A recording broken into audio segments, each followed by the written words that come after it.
everyone, welcome to Teaching Tuesday. I'm going to be talking about monograms today, where they come from, how you can use them in your wedding stationery, and just kind of fun ideas for gifts around the house because we're right around the holidays. So monograms first appeared in 300 BC and they were actually branded the Greek cities. So like a really long time ago. I think that's probably where the love of sororities came from, or sorority girls and their monograms came from. They were used as a status symbol for royalty and monarchy, and people would wear them on their, clothing or on their insignias, on their rings, and had crests made from their monograms. Today, we use monograms on everything, and you can do, if you're a single individual and you're looking to do a monogram like stationery or note cards or maybe some linens in your house, you can do, this is an example, you would do your 3 letters, your first initial first, so if this could be Kendall, the middle name on this side, Page, and then your last name larger in the center. So this could be Kendall, Page, Taylor. So that's an example of what a single monogram looks like. Although, you know what, if you wanted to do just a single, L for Lisa or H for Laddish, you could, anything goes.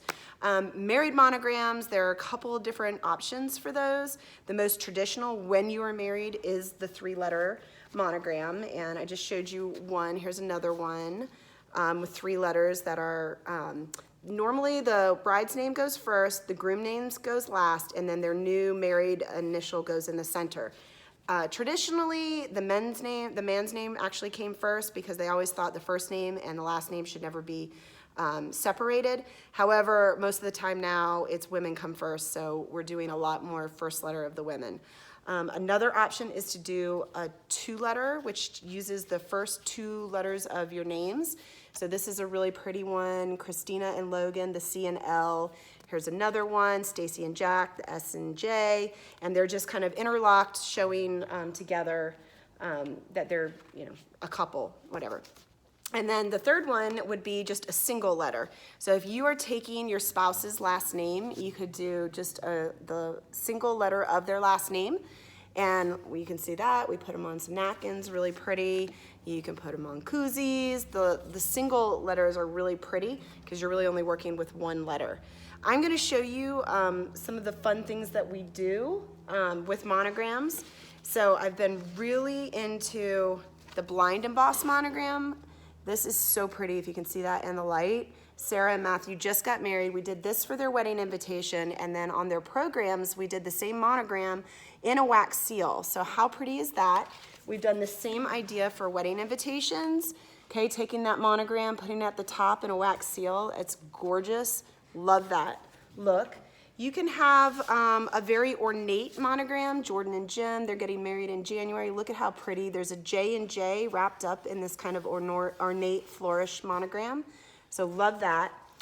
Some of the most popular things we do are putting monograms in Laurel Wreaths. So this is one of my favorites, the sweet Eleni and J. We did a sweet calligraphy lowercase E and J and a little laurel wreath with peaches. This one's really pretty and classic, gold in a green wreath. And then this was one of our Christmas brides last year. We did that, Molly did that in a little gold laurel wreath. So pretty. Here's an example of a very ornate invitation that we did last year, and you can see the monogram featured. We actually brought in the lace design of the pocket and created a really pretty monogram with that.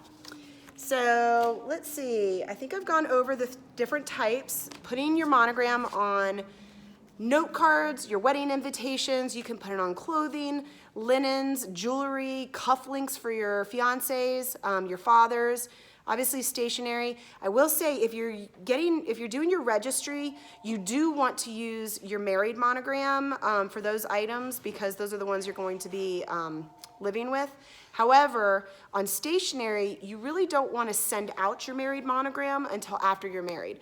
So for example, if you start off with your save the dates, maybe you're doing an S and a J and your invitations an S and a J. At the wedding, you can actually premiere your 3-letter married monogram, and you could do that on the top of the menu. You could do that on the koozies, the dance floor.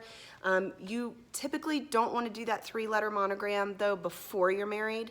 If you have stationery and thank you cards that you're sending out as you get gifts, You can do your first names together. You can do interlocking initials together, but you want to hold off on sending the married monogram until after you're married. I think that's it. We've got so much stuff, but I wanted to show you a couple other things for gifts for the holiday season.